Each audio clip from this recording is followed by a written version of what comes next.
ఈ అడవిలో నివసిస్తున్న ఏ పిల్ల పక్షి కూడా తన తల్లిదండ్రులతో ఉండలేదు. ఆ పిల్లలు ఒకరోజు అవ్వగానే వాటంతట అవే మా దగ్గరికి వచ్చేస్తాయి. రహస్యమైన గుహ. ఒకరోజు మిట్టు చిలుక డ్రీమ్లాండ్ అడవి నుండి తిరగడానికి బయటికి వెళ్ళింది. తిరుగుతూ తిరుగుతూ గోల్డీ వాళ్ల అడవి బ్లూలాండ్ కి చేరుకుంది. కాసేపటి తర్వాత ఒక చెట్టు కొమ్మ మీద కూర్చుని ఉన్న గోరింక కనిపించింది. చిలుక కూడా దాని దగ్గరికి వెళ్లి కూర్చుంది. హలో గోరింక, నా పేరు మిట్టు. మరి నీ పేరేంటి? మిట్టు, నా పేరు చింకీ గోరింక. నిన్నింతకు ముందు ఎప్పుడు చూడలేదు. వేరే అడవి నుంచి వచ్చావా ఏంటి? నేను డ్రీమ్లాండ్ నుండి వచ్చాను. నాకు ఒక విషయం చెప్పు. ఇక్కడున్న పక్షుల్లో ఒక్క పిల్ల పక్షి కూడా లేదు. ఎందుకు? అన్ని పెద్ద పక్షులే ఉన్నాయి. సమయం వచ్చినప్పుడు నీకే అన్ని అర్థమవుతాయి. కావాలంటే నువ్వు 10 రోజులు ఇక్కడే ఉండొచ్చు. ఇక్కడ నాకు ఒక్క స్నేహితుడు కూడా లేడు. ఆ రోజు నుండి మిట్టు ఇంకా చింకీ ఆనందంగా కలిసిమెలిసి ఉంటున్నాయి. ఒకరోజు చింకీ ఒక గుడ్డు పెట్టింది. దాన్ని చూసి మిట్టు చాలా సంతోషించింది. మిట్టు, ఇప్పుడు నీకు నిజం చెప్పే సమయం వచ్చేసింది. మన అడవిలో ఒక రహస్యమైన గుహ ఉంది. ఎప్పుడైనా ఏదైనా పక్షి గుడ్డు నుండి పిల్ల బయటకొచ్చిందంటే అది మరుసటి రోజు తనంతట తానే ఆ గుహ లోపలికి వెళ్ళిపోతుంది. ఇంకెప్పటికీ వెనక్కి తిరిగి రాదు. అయితే ఆ గుహలోకి ఎందుకని వెళ్ళలేదు వాళ్ళని వెతకడానికి? ఎన్నో పక్షులు ప్రయత్నించాయి, కానీ ఆ గుహ ఎవరినైతే కోరుకుంటుందో వాళ్ళు మాత్రమే అందులోకి వెళ్ళగలరు. అందుకే ఇంతవరకు ఎవ్వరూ అందులోకి వెళ్ళలేకపోయారు. ఈ రోజు వరకు రహస్యంగానే ఉండిపోయింది. అందుకే అంటున్నా, మన బిడ్డ పుట్టక ముందే ఇక్కడి నుంచి వెళ్ళిపోదాం. మనం ఎక్కడికి వెళ్లాల్సిన అవసరం లేదు. మన బిడ్డ మనతోనే కలిసి ఉంటుంది. నువ్వే కంగారు పడకు. మిట్టు చింకీ చెప్పిన మాట వినలేదు. అది అక్కడే ఉండి గుడ్డును జాగ్రత్తగా చూసుకుంటూ ఉంది. కొద్ది రోజుల తర్వాత గుడ్డు నుండి పిల్ల రావడం చూసి రెండూ సంతోషించాయి. మరుసటి రోజు మిట్టు ఇంకా చింకీ వాటి పిల్ల మున్నుతో కలిసి గూటిలో కూర్చొనున్నాయి. ఇంతలో మున్ను అలా గాల్లోకి ఎగిరింది. మమ్మీ, మమ్మీ, నేను గాలిలో ఎగురుతున్నానేంటి? ఇది ఎలా సాధ్యం? నువ్వు ఒక్క రోజులోనే ఎలా ఎగురుతున్నావు? నేను నీకు చెప్పాను కదా ఇక్కడ నుంచి వెళ్ళిపోదామని. మిట్టుకి ఏం జరుగుతుందో అర్థమయ్యే లోపే మున్ను వేగంగా ఎగురుకుంటూ గుహవైపు వెళ్ళిపోయింది. మిట్టు చింకీ కూడా దాని వెనకే ఎగురుకుంటూ వెళ్లాయి. మున్ను, ఆగు, అటు వెళ్ళకు, చాలా ప్రమాదం. మమ్మీ, నా మీద నాకు అదుపు లేదు.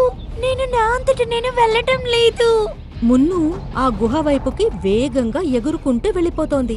మిట్టు చింకీ దాన్ని చేరుకోలేకపోయాయి. మమ్మీ, నన్ను కాపాడండి. ఇంతలోనే అది గుహలోని నీలం రంగు వెలుగులో మాయమైపోయింది. మిట్టు చింకీ అక్కడికి చేరుకుని ఆ గుహ లోపలికి వెళ్లడానికి చాలా ప్రయత్నించాయి. కానీ వాటికి కరెంట్ షాక్ తగిలినట్టు అవి రెండూ నేల మీద పడిపోయాయి. ఇదేంటి ఇలా జరిగింది? మనం లోపలికి వెళ్ళలేకపోతున్నాం. ఎందుకు? ఇలాంటి రోజు వస్తుందని నేను నీకు చెప్పాను, ఇక్కడ నుంచి వెళ్ళిపోదామని. కానీ ఇంకా ఎప్పటికీ తిరిగి రాదు. అలాగే మనం కూడా గుహ లోపలికి వెళ్ళలేం.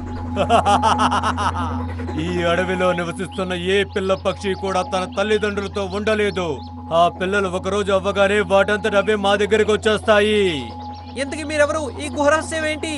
ఎందుకు మా పిల్లల్ని కిడ్నాప్ చేస్తున్నారు మీరు? ఈ గుహలోకి కేవలం సింహం జాతికి సంబంధించిన వాళ్ళు మాత్రమే రాగలరు. ఒకవేళ మీకు ఈ గుహలోకి రావాలి, నిజం తెలుసుకోవాలి అనుకుంటే మా పిల్లల్ని మా నుండి దూరం చేసిన ఆ సింహం దగ్గరికి వెళ్లి అడగండి, కేవలం మీ పిల్లలు మాత్రమే ఎలా మాయమవుతున్నారని. ఈ మాట విని మిట్టు ఇంకా చింకీ రెండు గోల్డీ దగ్గరికి వెళ్లాయి. నేను ఎప్పటికీ ఆ గుహ లోపలికి వెళ్ళను. దాని రహస్యమేంటో తెలుసుకోవడం కోసం నేను నా ప్రాణాల్ని పణంగా పెట్టలేను. వెళ్ళండి, ఇక్కడి నుండి వెళ్ళిపోండి. ఈ మాట విని అవి రెండు చాలా కంగారు పడుతూ డ్రీమ్లాండ్ అడవిలో ఉన్న సింహరాజు దగ్గరికి వెళ్లాయి. అలా అయితే నేను ఆ గుహ లోపలికి వెళ్ళి దాని వెనుకున్న రహస్యాన్ని కనిపెట్టి తీరుతాను. సింహరాజు వాటితో కలిసి గుహ దగ్గరికి వెళ్ళింది. అది ఆ గుహ లోపలికి వెళ్లిపోయింది. అది లోపలికి వెళ్లి చూస్తే ఆ గుహ లోపల చాలా అందమైన ఇంకో అడవి ఉంది. అక్కడ దానికి ఒక చిలుక, గోరింక కూర్చుని ఉండడం కనిపించింది. అవి పెద్దగా చాలా అందంగా కూడా కనిపించాయి. మీరు మా అడవిలో ఉన్న పక్షుల నుండి వాళ్ళ పిల్లల్ని దూరం చేసి వాళ్ళని మీరు ఎందుకు ఇబ్బంది పెడుతున్నారు? ఇంతకీ మీ గుహ రహస్యమేంటి? నువ్వు ఆ సింహానివి కాదు కదా, అది వేరే సింహం. అవును, నేను ఈ అడవికి రాజును కాదు. నేను డ్రీమ్లాండ్ అడవి నుండి వచ్చాను. కానీ మీరు నాకు మీ సమస్య ఏంటో చెప్పండి. ఈ గుహని రహస్యమైన గుహని ఎందుకంటారంటే ఇక్కడ కేవలం మాలాంటి పక్షులు మాత్రమే ఉంటాయి. మేము తప్ప ఇక్కడికి ఇంకెవ్వరూ రాలేరు. కానీ మా దురదృష్టం ఏంటంటే సింహం జాతికి చెందిన జంతువులు ఇక్కడికి వాళ్ళ ఇష్ట ప్రకారం రాగలరు. ఒకరోజు మేము మా పిల్లలతో ఆడుకుంటుండగా ఒక సింహం ఇక్కడికి వచ్చింది. తనకి మా పిల్లలు ఎంతగా నచ్చిందంటే తను మా పిల్లల్ని నోటితో పట్టుకుని తీసుకెళ్లిపోయింది. మేము మా గుహ నుండి బయటికి రాలేకపోయాము. అందుకే మేము తనని ఆపలేకపోయాం. ఇప్పటి నుండి అడవిలో పిల్లల్ని కిడ్నాప్ చేయడం మొదలు పెట్టాము. కానీ మీరు చాలా పెద్ద తప్పు చేస్తున్నారు. మా పిల్లలు తిరిగి రాలేదు. అందుకే మేము అడవిలోని ఏ పిల్ల పక్షిని కూడా వాళ్ళ దగ్గర ఉండనివ్వట్లేదు. అదే అసలు విషయం. వాటి మాట విని సింహరాజు గుహ నుండి బయటికొచ్చింది. మిగతా జంతువుల్ని కూడా తీసుకుని గోల్డీ దగ్గరికి వెళ్ళింది. గోల్డీ చేసిన పని తెలియగానే జంతువులకి చాలా కోపం వచ్చింది. గోల్డీ, నువ్వు చేసిన తప్పు వల్ల అడవిలో అందరూ శిక్ష అనుభవిస్తున్నారు. ఒక చిన్న చిలుకు పిల్లని తినడానికి నీకసలు సిగ్గుగా లేదా?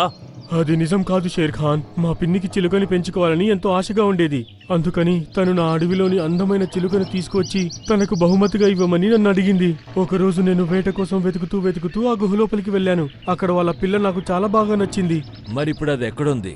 నేను దాని పంజరంలో బంధించి మా పిన్ని ఉంటున్న అడవికి పంపించాను. ఈ రోజు సాయంత్రం లోపు దాన్ని తీసుకుని నా గుహ దగ్గరికి రా, లేదంటే నువ్వు నాతో పోటీ పడాల్సి ఉంటుంది. గోల్డీ సాయంత్రం అయ్యేలోపు చిలుక పిల్లని తీసుకుని అక్కడి నుండి బయటికొచ్చేసింది. మోంటూ, ఈ చిలుకుని పంజరం నుండి విముక్తి చేయి. సింహరాజు మాట విని మోంటూ కోతి పంజరం తలుపు తీసి దాన్ని వదిలేసింది. గోల్డీ, ఇప్పుడు నువ్వు కూడా తనతో పాటు గుహలోకి వెళ్ళి వాళ్ళ అమ్మా నాన్నల్ని నువ్వు క్షమాపణ అడుగు. మీరు చెప్పినట్టే చేస్తాను షేర్ ఖాన్. గోల్డీ ఆ చిలుక పిల్లతో కలిసి ఆ గుహ లోపలికి వెళ్ళింది. చిలుక గోరింకలు పిల్లని చూసి చాలా సంతోషించాయి. ఆనందంతో దాన్ని హత్తుకున్నాయి. పిల్ల కూడా వాటిని గట్టిగా హత్తుకుని చాలా సంతోషించింది. చిలుక గోరింకల్లారా, దయచేసి నన్ను క్షమించండి. నేను మీకు చాలా అన్యాయం చేశాను. నన్ను మన్నించి మీరు బంధించిన మా అడవి పక్షులని వదిలేయండి. మేము నిన్ను క్షమించాము గోల్డీ. ఈ పిల్లలను కూడా మేము వదిలేస్తున్నాము. ఎందుకంటే మాకు తెలుసు వీళ్ళ తల్లిదండ్రులు కూడా మాలాగే తమ పిల్లల్ని చూడాలని ఆందోళన పడుతూ ఉంటారని. కాసేపటి తర్వాత గోల్డీ మిగతా పక్షుల పిల్లల్ని తీసుకుని ఎగురుకుంటూ బయటికొచ్చేశాయి. మిట్టు, చింకీ ఇంకా మిగతా పక్షులన్నీ కూడా వాటి పిల్లల్ని చూసి చాలా సంతోషించాయి. చాలా మంచి పని చేసావు గోల్డీ. ఇక ముందు ఒక రాజుగా నీ కర్తవ్యాన్ని బాగా పూర్తి చేయి. అలాగే ఇటువంటి తప్పు ఇంకెప్పుడు చేయకు. ఆ తర్వాత అవి వాటి ఇళ్లకు చేరుకున్నాయి. ఇంకా ఆ రోజు నుండి గోల్డీ అడవిలో కూడా పక్షుల కేకలు, కేరింతలు వినిపించడం మొదలయ్యాయి. మన అడవి మీద ఎవరి దృష్టి పడిందో తెలియడం లేదు. ప్రతిరోజు ఏదో ఒక జంతువు మాయమవుతోంది. కానీ షేర్ఖాన్, నేను ఒక విషయాన్ని గమనించాను. ఎవరైతే మాయమవుతున్నారో వాళ్ళు చివరిసారిగా రహస్యమయ ద్వారం గురించి మాట్లాడుతూ కనిపించారు.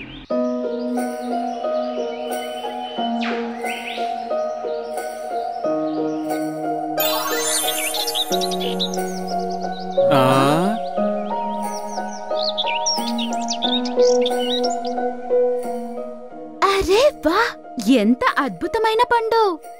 ఇలాంటి ఒక పండుని నేను ఇప్పటిదాకా చూడనే లేదు. ఈ రోజు చూశాను కదా, ఖచ్చితంగా దాన్ని తిని చూస్తాను. దాని రుచి ఎలా ఉందో తెలుసుకుంటాను.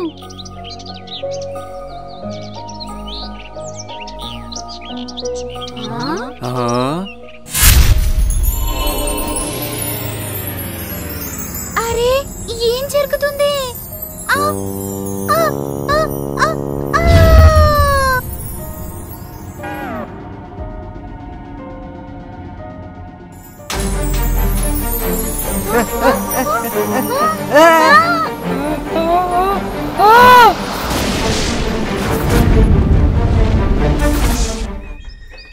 అడవిలో అంతటా గందరగోళం నెలకొంది. జంతువులన్నీ చాలా ఆందోళన చెందాయి.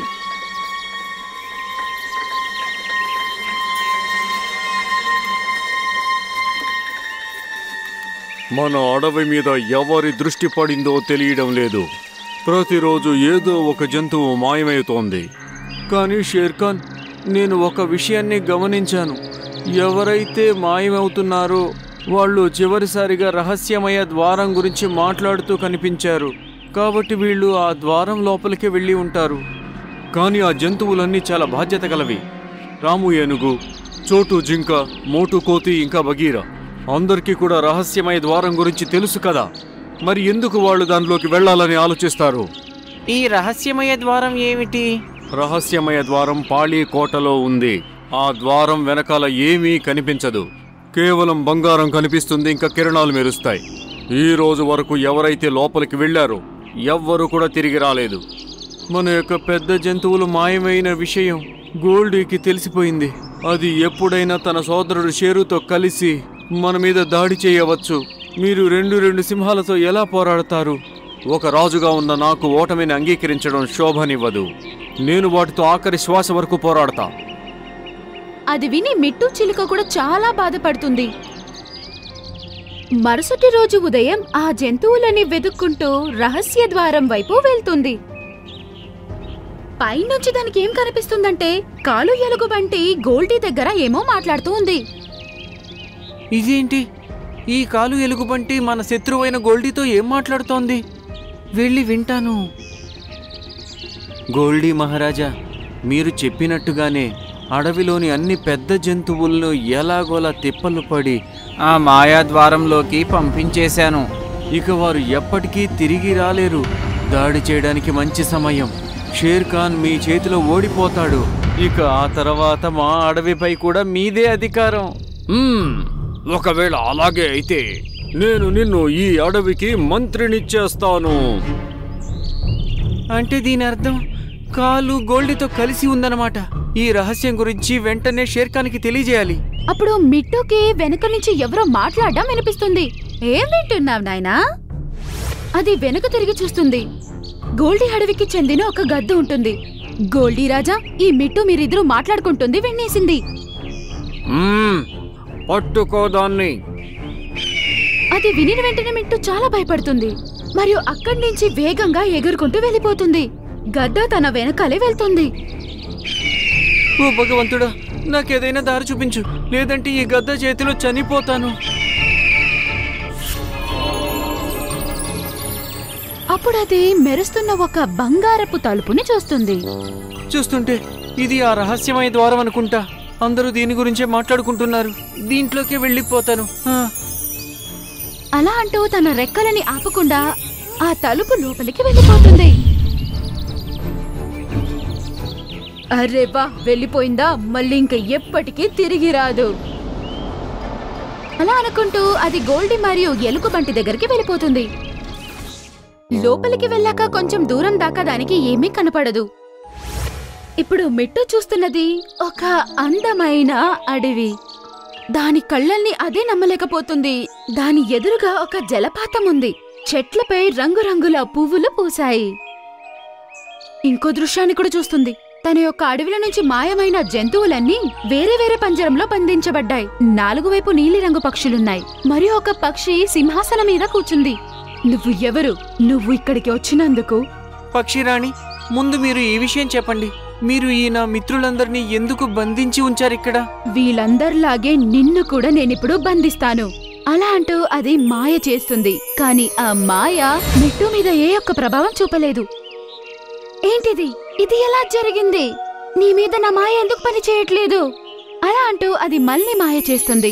కాని ఈసారి కూడా మిట్టు మీద తన మాయ పని చేయలేదు. ఏ ఒక్క జంతువు ఎలాంటి అత్యాశ లేకుండా ఇక్కడికి వస్తారో వారి మీద మాత్రమే నా మాయ పని చేయదు. ఎలాంటి అత్యాశతో నువ్వు ఇక్కడికి రాలేదా? లేదు పక్షిరాణి, నా వెనకాల ఒక గ్రద్ద పడింది. నేను దాని నుంచి తప్పించుకునే క్రమంలో తొందరలో ఈ ద్వారంలో ప్రవేశించాను. దానికి అర్థం నువ్వు దయగలవాడివి. నా యొక్క బహుమతిని పొందే అర్హత నీకు మాత్రమే ఉంది. అలా అంటూ చిడియారాణి మాయ చేస్తుంది. మాయారాణి చేతుల్లో ఉన్న మంత్రదండం లాంటి ఇంకో దండం చిలుక చేతుల్లోకి వచ్చింది. ధన్యవాదాలు పక్షిరాణి, కానీ నాకు ఈ సమయంలో ఈ దండం కంటే కూడా నా మిత్రుల అవసరం ఉంది. మా అడవి పైన దాడి జరగబోతోంది. నేను మా అడవి ఆక్రమణ గురి కాకుండా కాపాడాలి. సరే మిట్టు, కానీ వీళ్ళు అతి ఆశ కారణంగానే ఇక్కడికొచ్చారు. వీళ్ళనెప్పటికీ వదలకూడదనుకున్నా, కానీ ఇప్పుడు నువ్వు చెప్పినందుకు నేను వీళ్ళని వదిలేస్తున్నాను. అలా అంటూ పక్షిరాణి అక్కడున్న జంతువులన్నిటికీ విడుదలని ఇస్తుంది.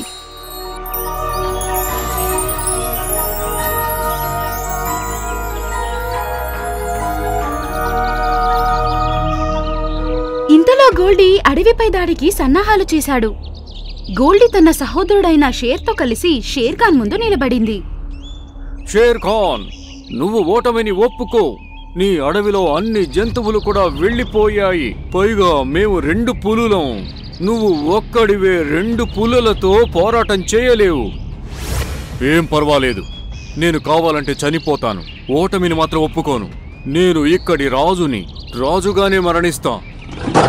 అలా అంటూ షేర్ ఖాన్ వారి మీదకి ఎగురుతుంది. ఇంతలోనే మిట్టు వేరే జంతువులన్నీ తీసుకుని అక్కడికొచ్చింది. ఆగండి షేర్ ఖాన్, ఇప్పుడు మీరు మిమ్మల్ని ఒంటరి అనుకోకండి. కనపడకుండా పోయిన జంతువులన్నిటినీ మిట్టు తనతో పాటు తీసుకురావడం జంతువులన్నీ చూశాయి. గుల్టి మరియు ఎలుగుబంటి కూడా దాన్ని చూసి ఆశ్చర్యపోయాయి. షేర్ ఖాన్, అన్ని జంతువుల్ని మోసంతో రహస్యమయ ద్వారంలోకి వెళ్లేలా చేసింది కాలు ఎలుగుబంటే. ఇది గోల్డీతో చేతులు కలిపింది. అలా అయితే ఇతనికి తప్పకుండా శిక్ష పడుతుంది. నువ్వు ఒక సింహమై ఉండి 2 పులులతో పోరాడలేవు. ఓటమిని ఒప్పుకో, అదే మీ అందరికీ మంచిది. షేర్ ఖాన్ ఒంటరివాడు కాదు. అలా అంటూ మిట్టు తన యొక్క దండంతో షేర్ ఖాన్ పై మాయ చేస్తుంది.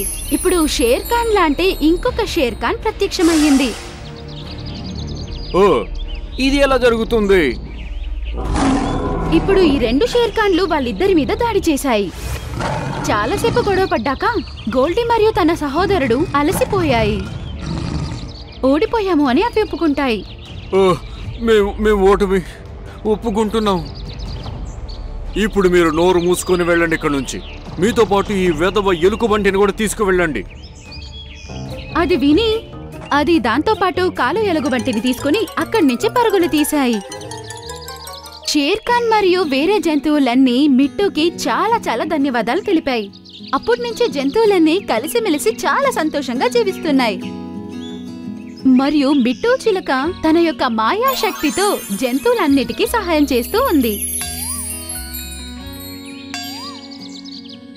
ఆ రహస్యమైన ద్వారం ఇంకా తెరిచే ఉంది.